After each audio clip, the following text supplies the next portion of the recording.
Hello, beloveds. We're back again at Self Discovery, the episode talking about just, our life discovery, how we're learning, how we're changing and developing. And today we have the amazing, phenomenal Stevie Inghram in the building, and we're going to be talking about all the amazing work that they are doing for the community and just understanding to bring the light within yourself, to show it to the world, and how we are impacting change just by taking small steps to reach the bigger actual goal. Okay, so we're going to go and start with our affirmation first and talk about that a little bit. Today's affirmation says, wow, I am a light worker in disguise. I don't have to talk about it. I can just be it.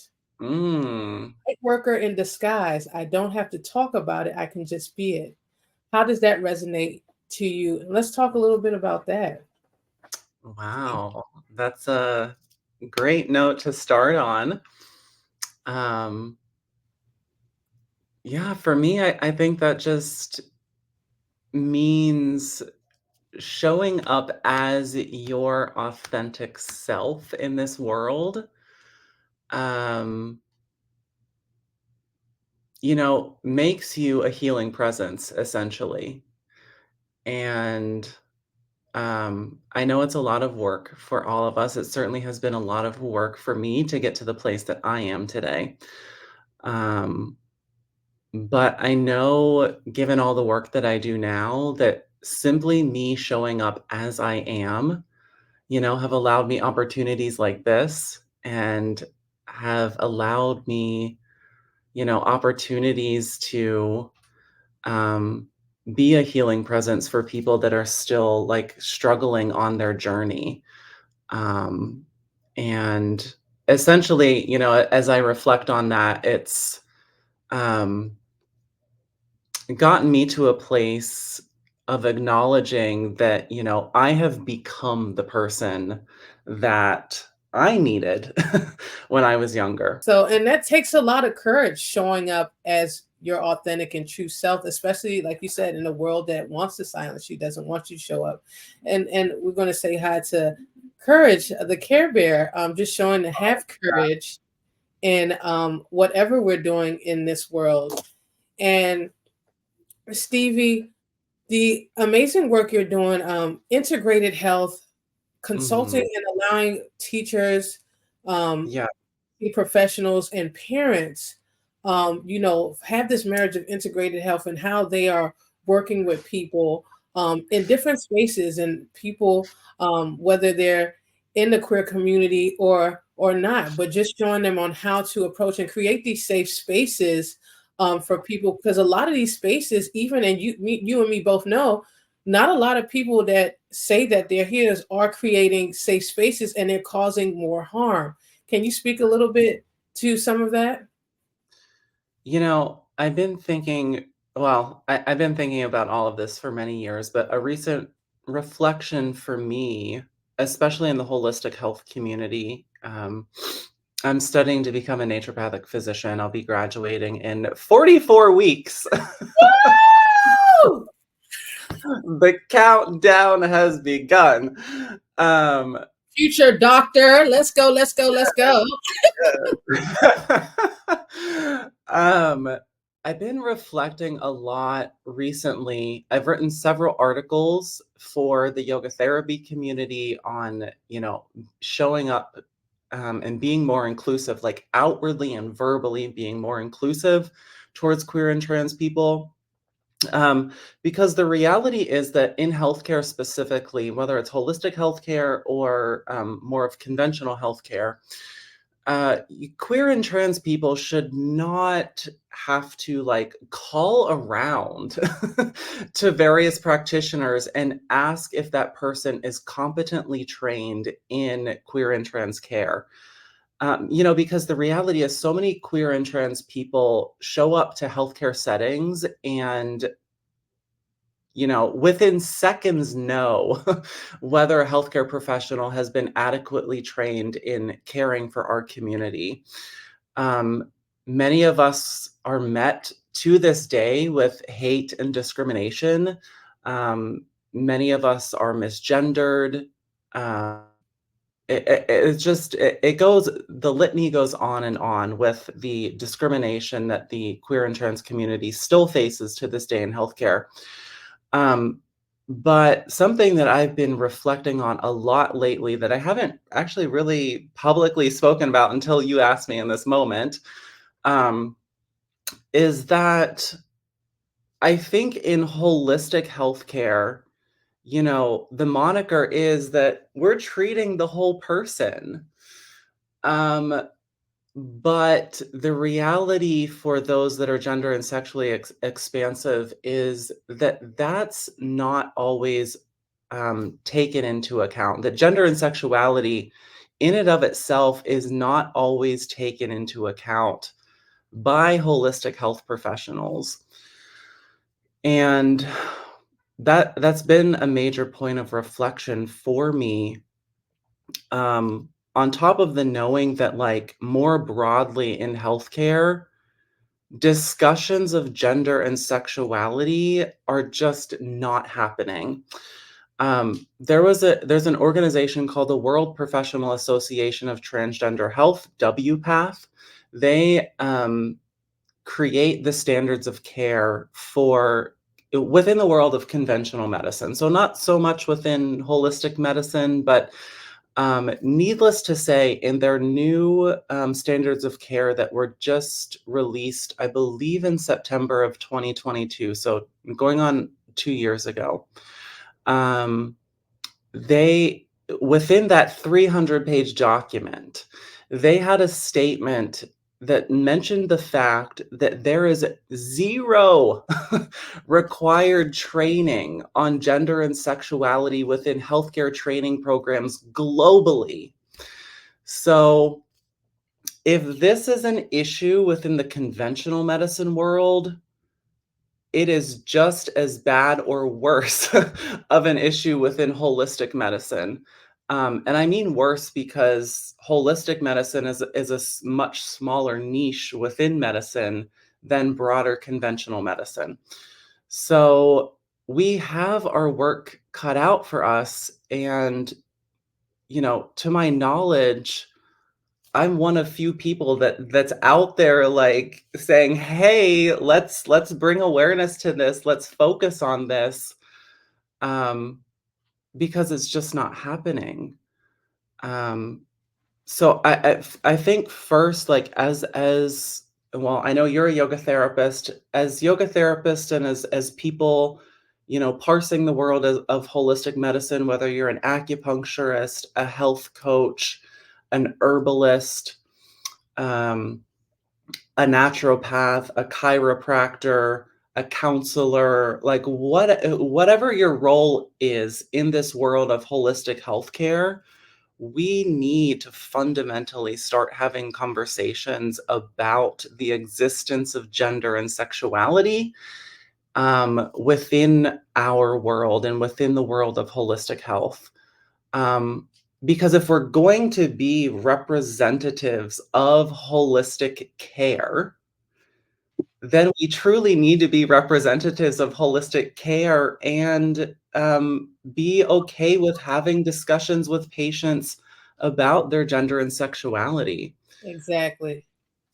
So I see this time period that we're living in right now as kind of a major transition period into um, acknowledging the systemic harms that have happened to queer and trans people throughout time. Um, and, really coming into acknowledging, like, what are practical steps that we can take as healthcare professionals to make queer and trans care more accessible in holistic medicine. What about 2 weeks ago? I just did a poll on Threads. Now, I mean, this isn't like a global poll, but I think I have about 4,000 followers on Threads, Hmm. and I asked queer and trans people. Now, I have uh, no way of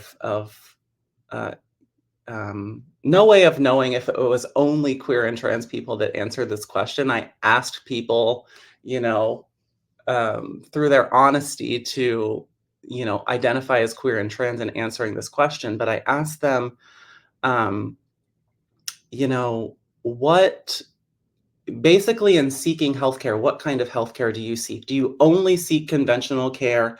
Do you seek integrative care, or do you only seek holistic care? And basically, 75% of the people that voted for only seeking conventional medical care.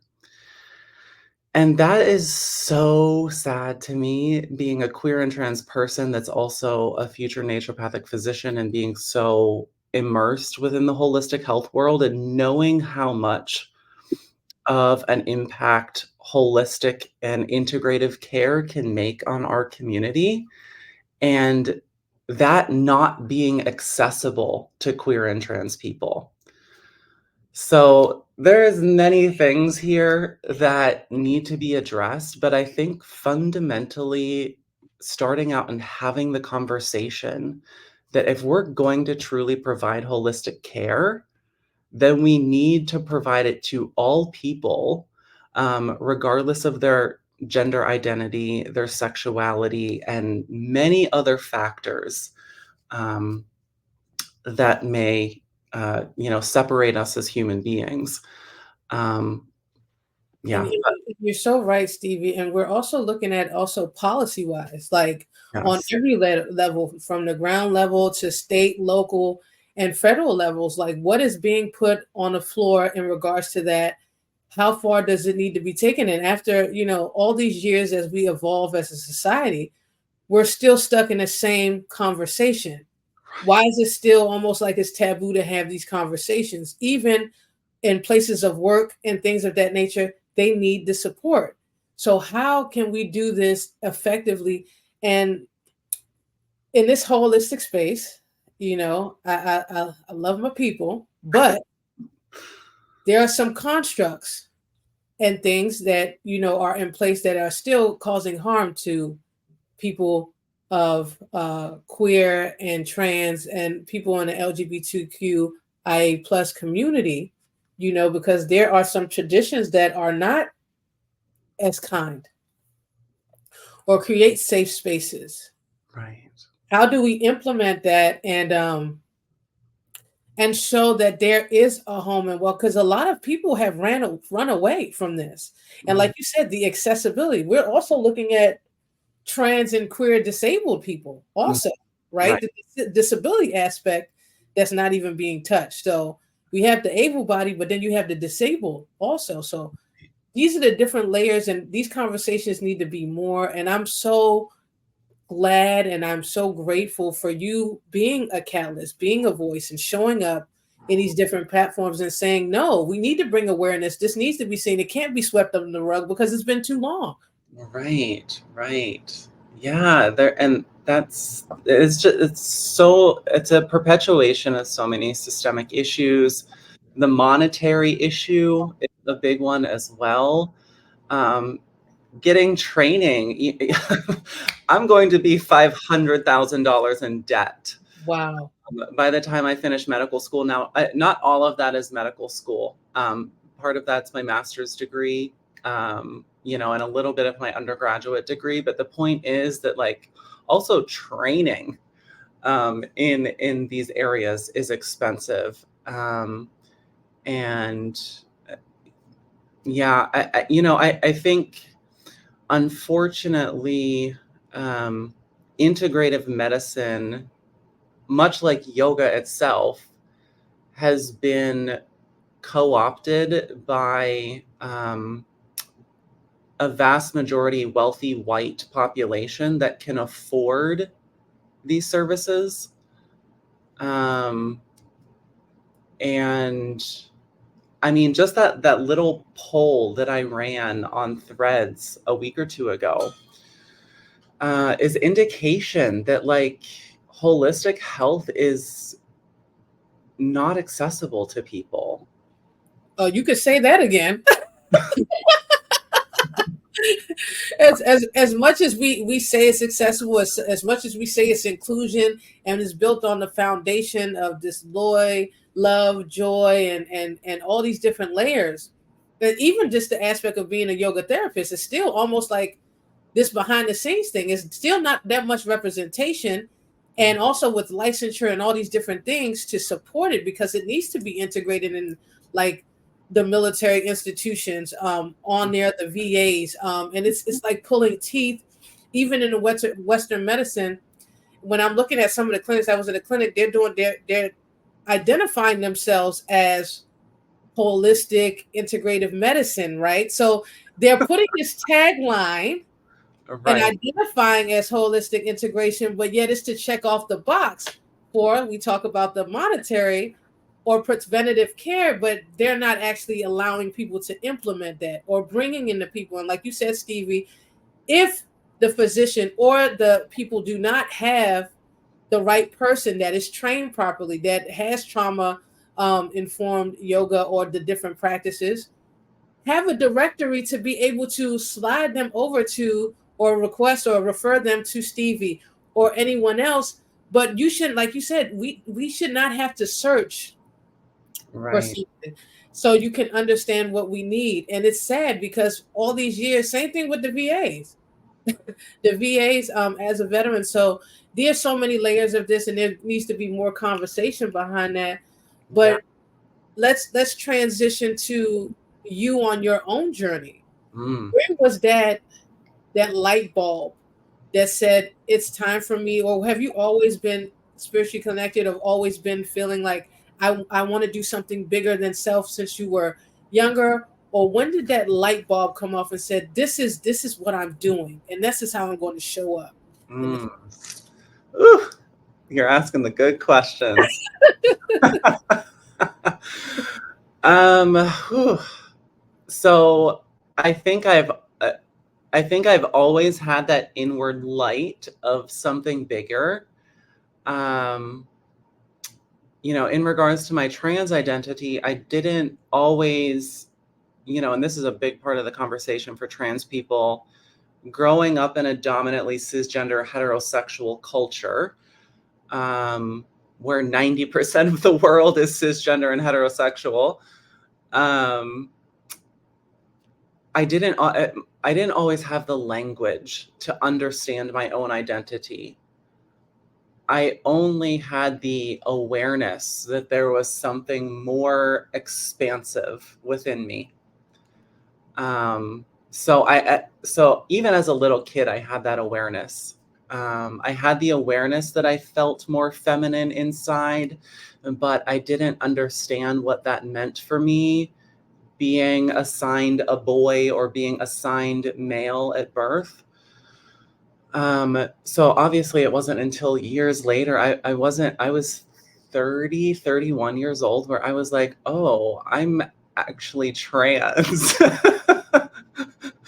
I've been playing this part as like a gay man, but there was always something beyond identifying as a gay and as a man, something that wasn't being fully embodied or fully expressed, prior to acknowledging that.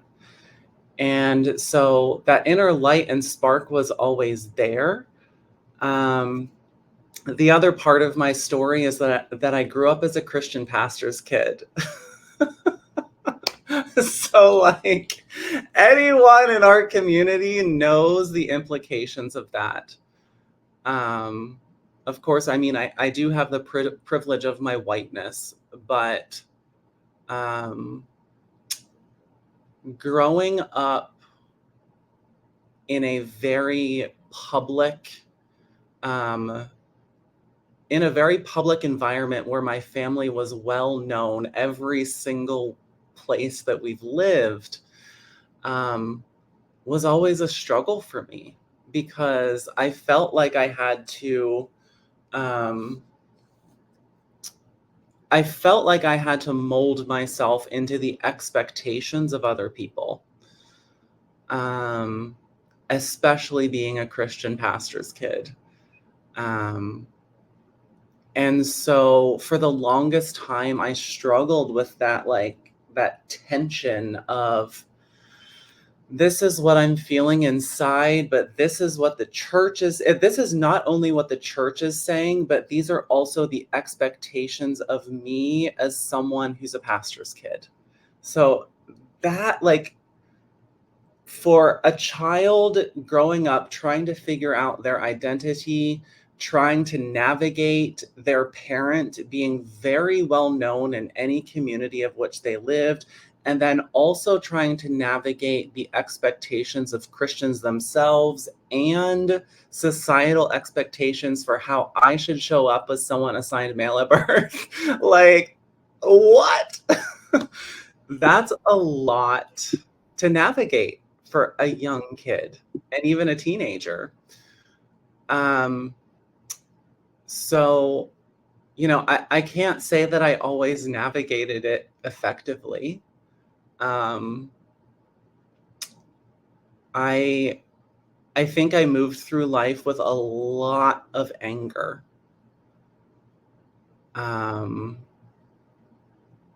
and I still, to some degree, I still feel that, but now I think now my anger has the difference between now and then is now my anger has an outlet to be expressed through all my advocacy and through Queer Storytime, my podcast, and through all the writing that I do.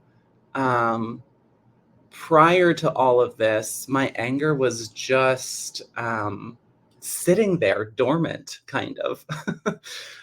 Which isn't pleasant. Anger is an emotion we know as yoga therapists that needs to be moved. It is not healthy to be sitting and stewing in anger all the time.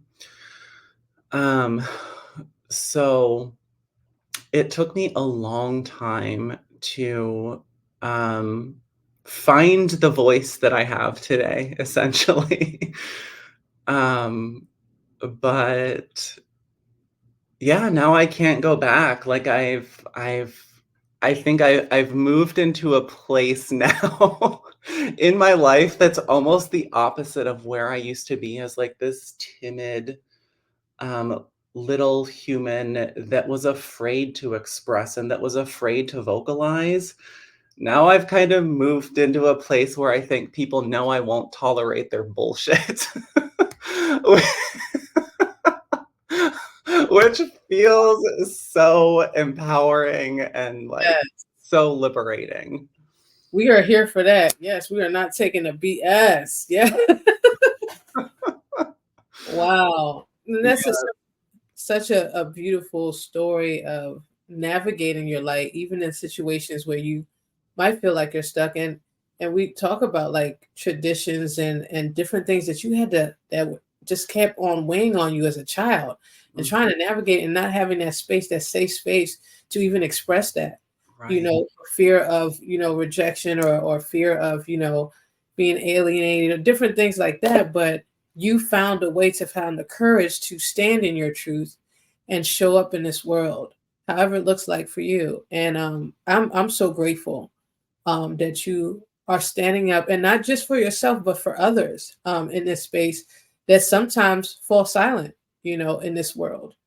Um, and and we talk about like in yoga therapy, the mala, as you talked about burning off that mala so that prana can flow properly within mhm, the body. Because it definitely shows up in the body, that anger and resentment, but you were able to transmute that into something beautiful, something lovely.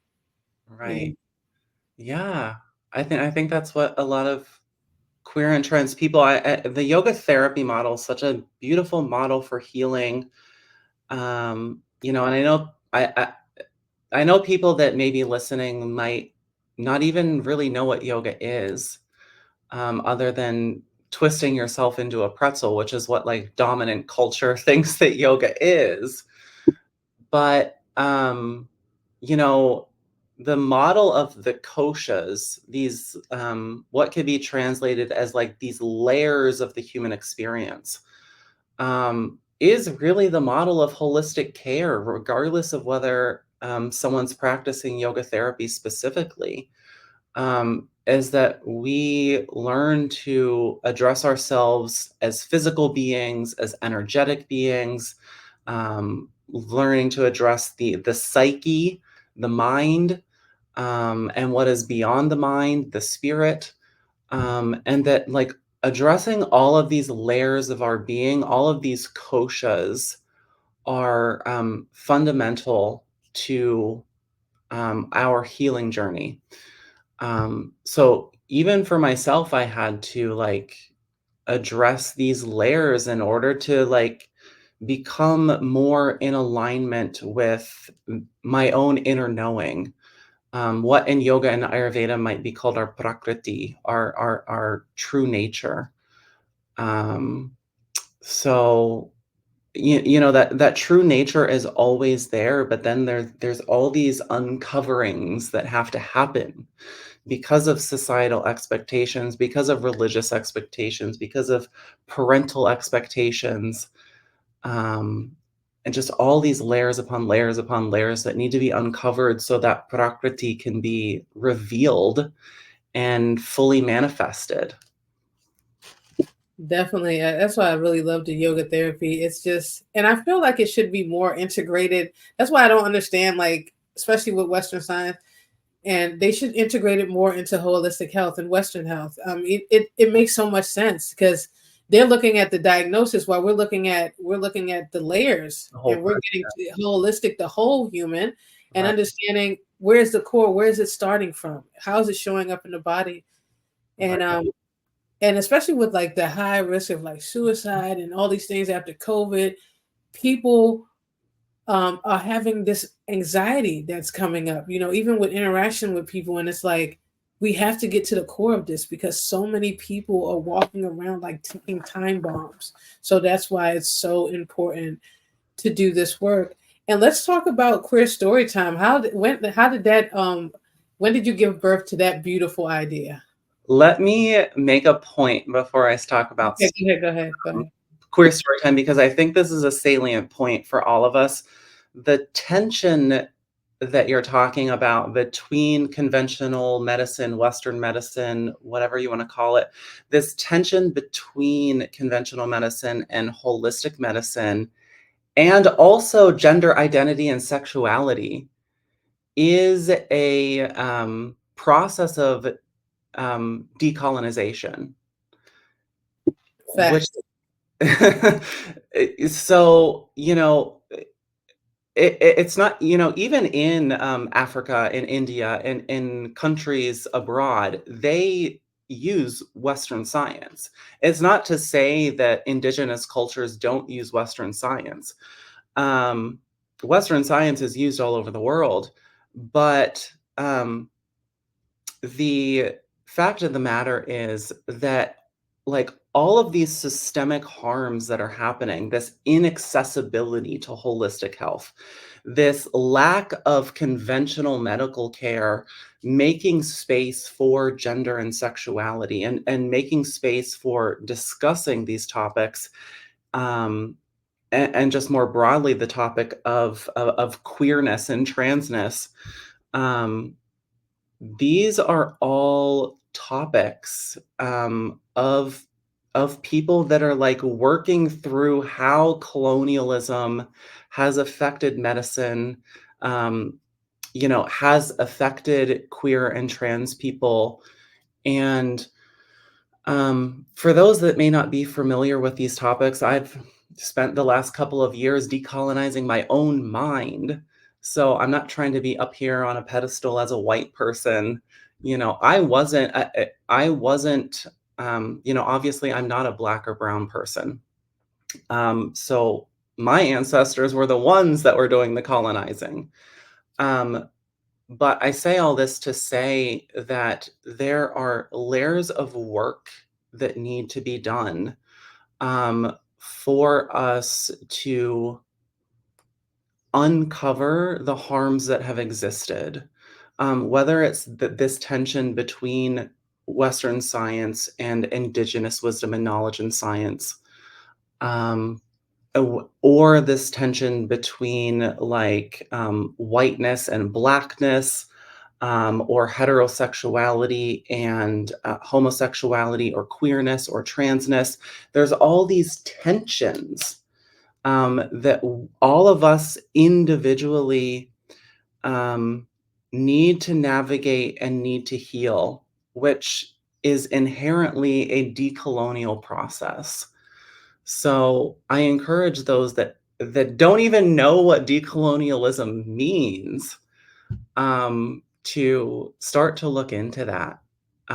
Because whereas right now there is separation and difference, decolonialism teaches unification and oneness and integration. And so I think, as I mentioned earlier, I think we're all, this is a very transitional time in human history, um, where people are beginning to acknowledge the harm that is occurring in the world, that the Europeans colonized Europe and Africa, and all these countries that had these rich traditions for thousands of years before Europeans showed up.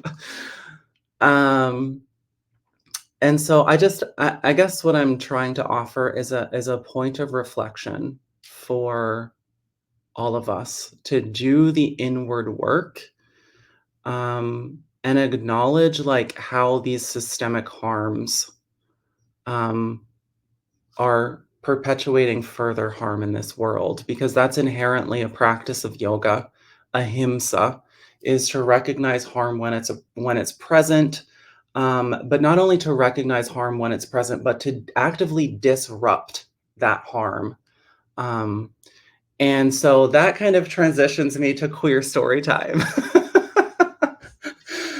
um, I have been on this path of yoga and Eastern philosophy and practice for well over a decade now, probably going on 15 years.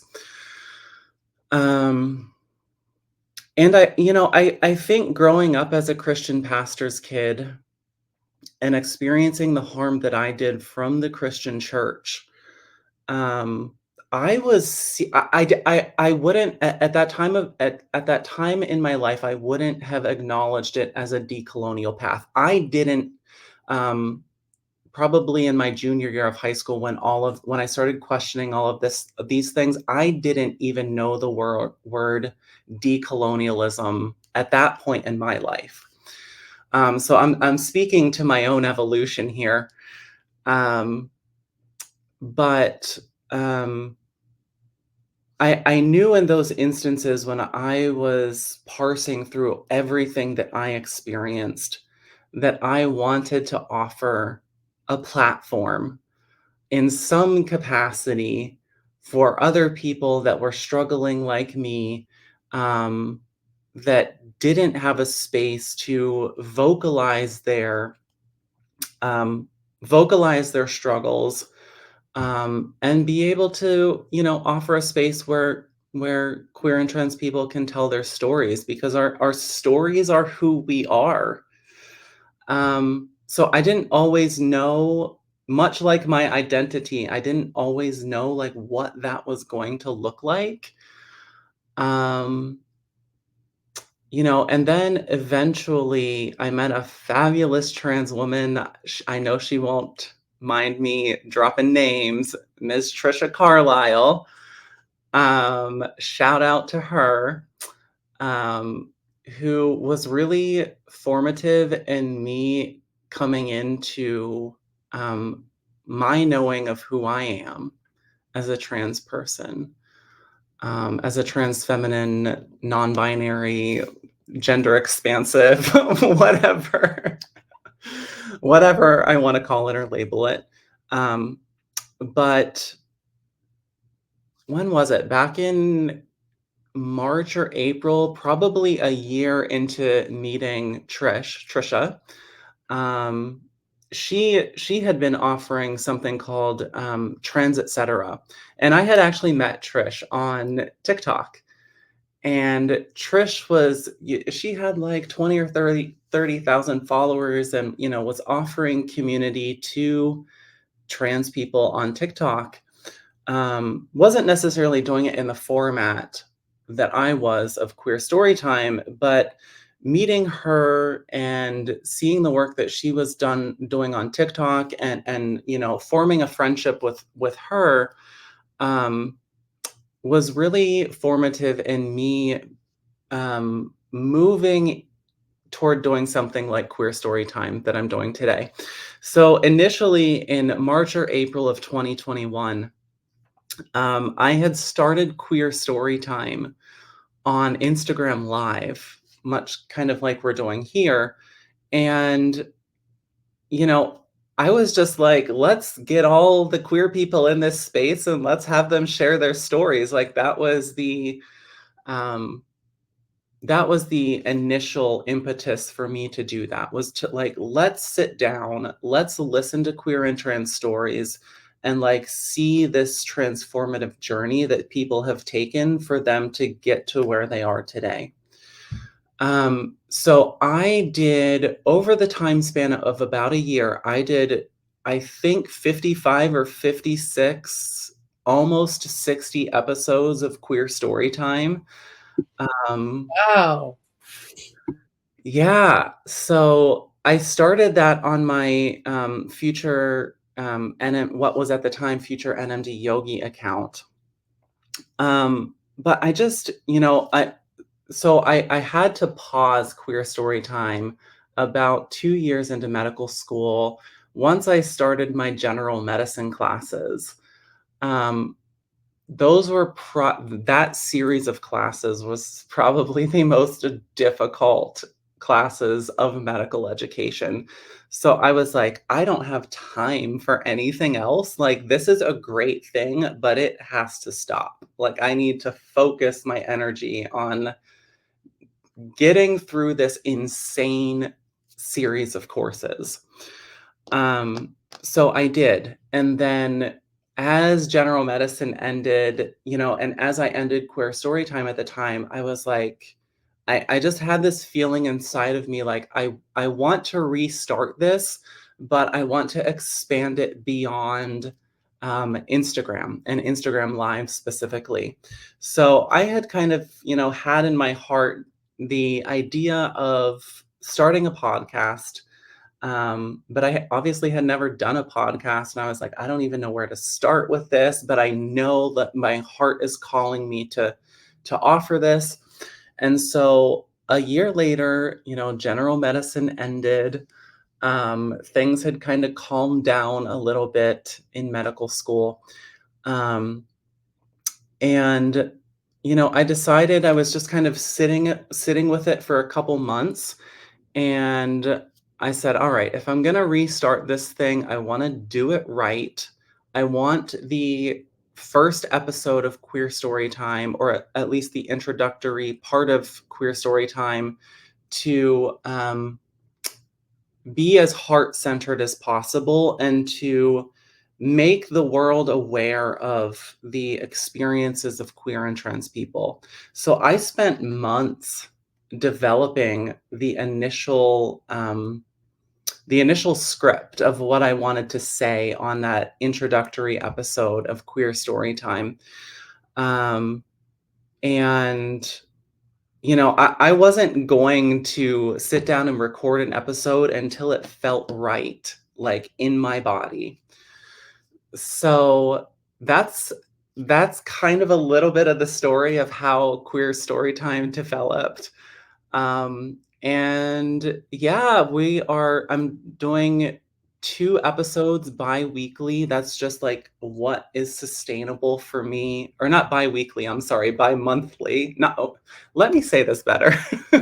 I'm doing 2 episodes per month. Just my fumbling over my own words here. Yeah, doing 2 episodes per month just because that's what's sustainable for me. Still going through medical school in these last 44 weeks. So yeah, I've since October of last year, October 11th, which is National Coming Out Day, I released the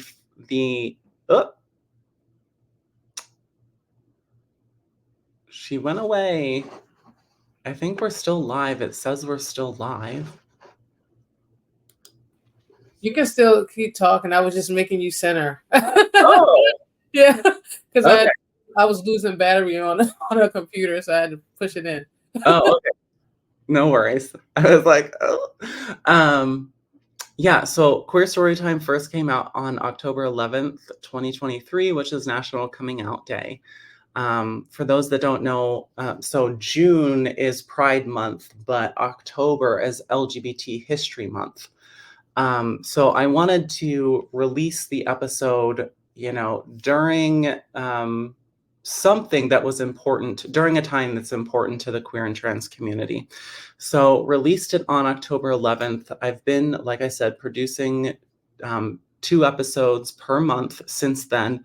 So as of Pride Month this year, we just reached episode number 10. In fact, episode 10, I couldn't have worked it out any better. Episode 10 literally just came out the first week of Pride 2024. Congratulations. So yeah, I've had a diverse group of people. I've had my friend Matt Ashcroft, who's a Black gay man. He's a conversion therapy survivor. He was my actual first episode on Queer Storytime. I've had my friend Anuradha Gupta, who's an Ayurvedic doctor, talk about the importance of holistic health for queer and trans people. And she's just a staunch LGBTQ ally, activist, accomplice, like all of the good things. Who else? I've had my friend Drummond, who's a gay man. I've had my friend Dr. Michelle Cromwell, who is an anti-oppression scholar and activist. Had my friend Dr. Jampa, who's a Buddhist scholar, and just like so many great things. This most recent episode was actually a community episode where I featured several queer and trans elders, of which my friend Trisha Carlisle was a part of. Oh. So yeah, Queer Storytime is, on the ascension.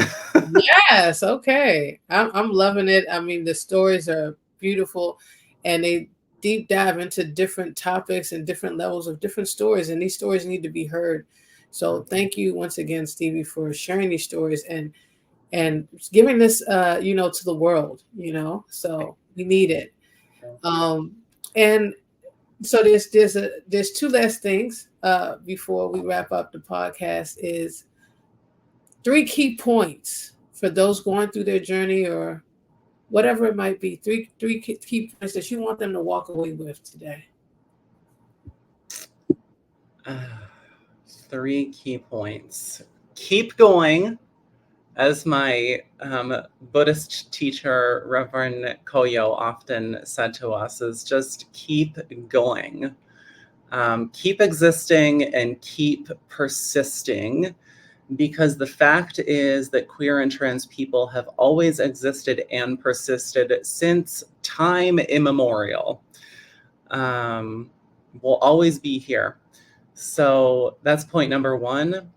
Point number 2 is find a community, even if it's only a singular individual. Find one other person or an entire community of people that support you and love you and, can help you succeed and progress in life.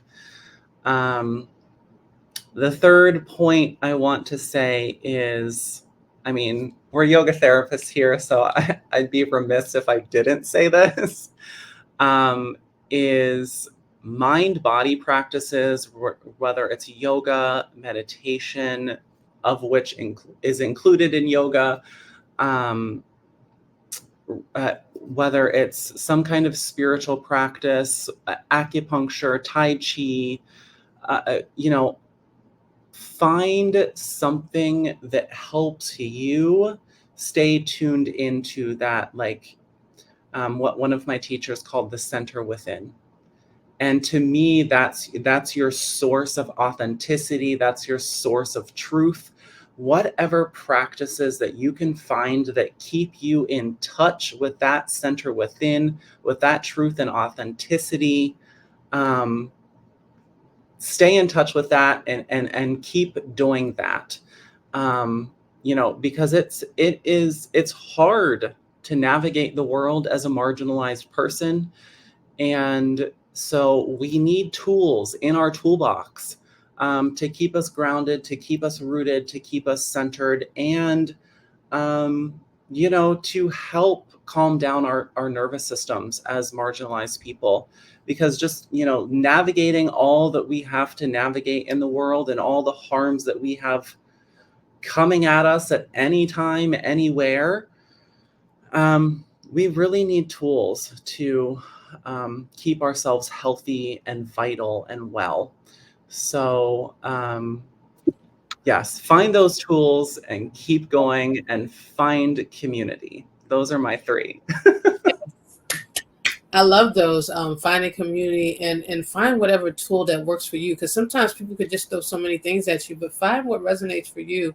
Right. Because there's so many people doing so many different things, but there's someone somewhere that resonates for you, and it's designed strictly for what you need and what you want for your healing journey. And if you could say one thing to the younger version of yourself, Oh. what would that be? Oh, shoot, girl. I asked this question on my podcast. So now it's coming back at me.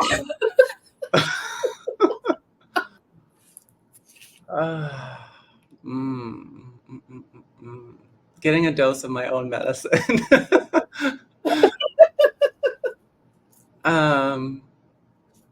I would say, Stevie, girl, you already know who you are. And you knew at age 4, 5, 6, 7. It was clear to you then.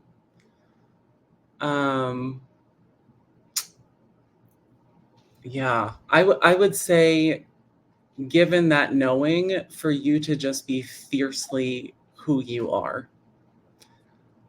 And I wish that, that's a great wish to have. I know all of the conditions that surrounded me at the time made that not possible. But there was nothing inherently wrong with me. I just did not have the conditions in place for that to fully manifest.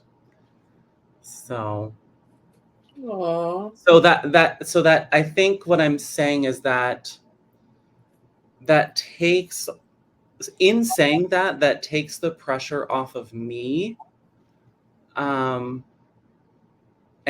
places responsibility on all of those around me that didn't allow my fabulosity to manifest and to be what it was at that time in my life. And so that, it takes the pressure off of me at that time for like, or that feeling of inadequacy, that I wasn't being true to myself. And yeah, I think that's a huge lifted weight off of me. Knowing that what I knew from a very young age was the truth, but it wasn't my fault that couldn't be fully manifested at that time. So that's some healing right there. We want to take a quick moment to just send some love to little Stevie and just say, just take a moment, just send love there, and to all our inner childs. May we carry strength and support and know that we are becoming who we've been looking for the whole time Mm. within us. Amen. And man, so just thank you so much for showing up in the world with all your glory, all your light. And from the bottom of my heart, I thank you so much, Stevie. Thank you, Margie Sola. It's so great to be here and so great to be able to hold space with you and share my story. Yes, make sure you follow Stevie on Instagram and check out the articles. Amazing articles. A lot of the podcasts are amazing. Everything's amazing. Just check it out, support it, follow. And I'm just excited about everything in the future and what that looks like. And keep on fighting the good fight. That's what we have to do. We have to show up and be there, even when it feels rough. And for all those listening, life may throw you a curveball, but you're always in charge of the direction it goes. And we can navigate it for the best for ourselves and for those in betterment for the world. Okay, love you all. Sending you lots of love. And check out the next episode of Self Discovery. Are you discovering yourself today?